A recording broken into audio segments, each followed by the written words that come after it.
morning, writers. I'm so excited for everyone who's joining me to do 52 scenes in 52 weeks so that we can finally get our novels done.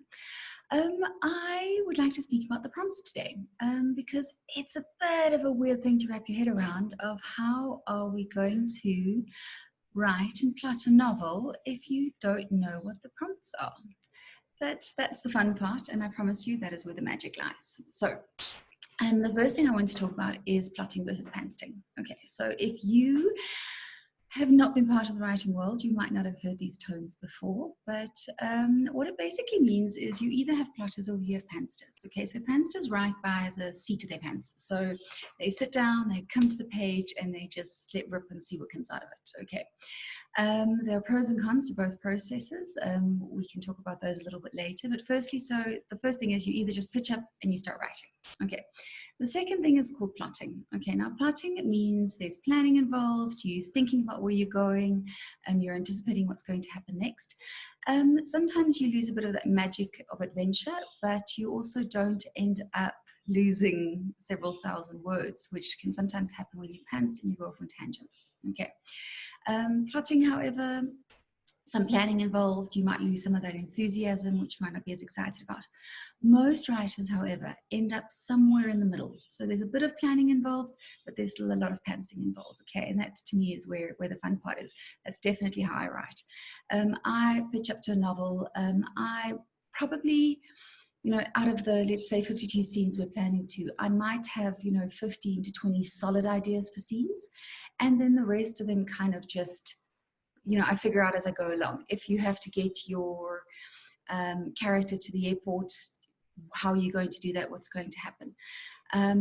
Those are all things that I figure out as I go along. Subplots, I very rarely plot. I might have an idea of something that could happen, but then I go off and we see how that comes into the story. So primarily, I have a strong idea of my main storyline, and I have a very strong idea of my ending. I know there are writers who say that they don't want any idea or they have no clue where they're going to end up. I find that very hard to write that way, but what works for you, so you can do whatever you can. Okay, so I definitely have a very strong idea of my beginning. I know what's going to happen in the end, and then the fun part happens in the middle. We have to figure out how I'm going to get from A to B and via which route I'm going to get there. Okay. So that's plotting versus pansting. You can do either which way. If you sign up, you will have downloaded your workbook by now. Those of you who have, you'll see it's a monster. I had lots of fun putting it together. But yeah, that should give you everything you need to get started, whether you plot or not. Okay. If you don't plot, there's the most basic information that you might need to get started, but of course you can ignore all of that. And if you are a plotter, or if this is the first time you're taking it on, the workbook will help you consider things that you might not have thought of or had considered putting into your book. Okay, so what's going to happen is we have this idea and we want to turn this story idea into a plot. This plot is going to basically end up being 52 scenes, okay? If your book ends up being more than that, yay to you. I tend to underwrite, so getting to 52 scenes would also be a big thing for me. But brainstorm. That's what we're going to have to do. So I need to get to my 52 scenes. I need to figure it out. And even if you have all 52 scenes planned, the curveballs I'm going to throw at you every week is the fact that you're going to have to use a prompt. So the prompt that comes up is published on the Wednesday. So for example, the first prompt for 52 scenes is going to be published on the 30th of December. I just want to double check that date. It is definitely the 30th of December, I think. And then, oh wait, where's my page? Yes, the 30th of December.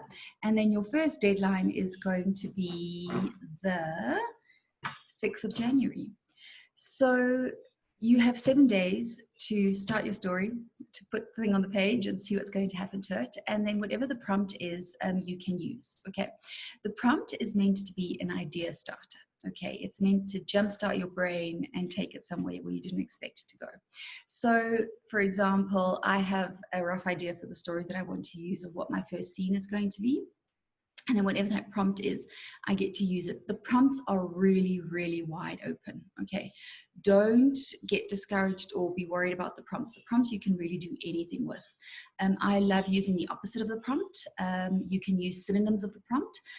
What happened with my 11th story for 2020 was I wrote about these knights in an alternative world, alternative universe, but the prompt was Area 52, and they were these way older than medieval knights. So Area 52 was a very odd thing to try and include, but what I had to do in the end was I changed the 52 to no Roman numerals, and I changed areas meaning slightly so that it becomes something else. I know some writers have used the prompts as acronyms, for example, and used them as abbreviations. They've used the prompt as a character's name. They've used the prompt as something that you see on a sign when you go past. So the prompts are really, really wide open to interpretation. Okay. That little bit of unknown is also really where the magic happens. We have a very strong idea of what our story is, and we get that onto the page, but sometimes that also narrows our thinking because we're so worried about getting to the next scene that we don't always explore all the potential of a scene. And that's, to me, what a prompt does. A prompt lights a bit of a fire that I wasn't expecting, which is really something. Sometimes it really changes the course of my story, but it has changed the course of my story. But you use it to show character. You can use it you can slip it into your dialogue, whatever it is you need to use. And then ultimately, you, of course, don't have to have the specific word. If the prompt is truth, write a story about lies. I have so much fun with it. Okay, so I hope that's answered your question about the prompts. Whether you're a plotter, whether you're a panster, we're going to have an awesome adventure. And I can't wait to get started. So remember, go sign up on deadlinesforwriters.com. You'll find the registration button there. If you're an existing member, just log into your account, go to account, show all membership levels, and you'll find the necessary buttons there. Okay, can't wait to start writing, friends. See you soon.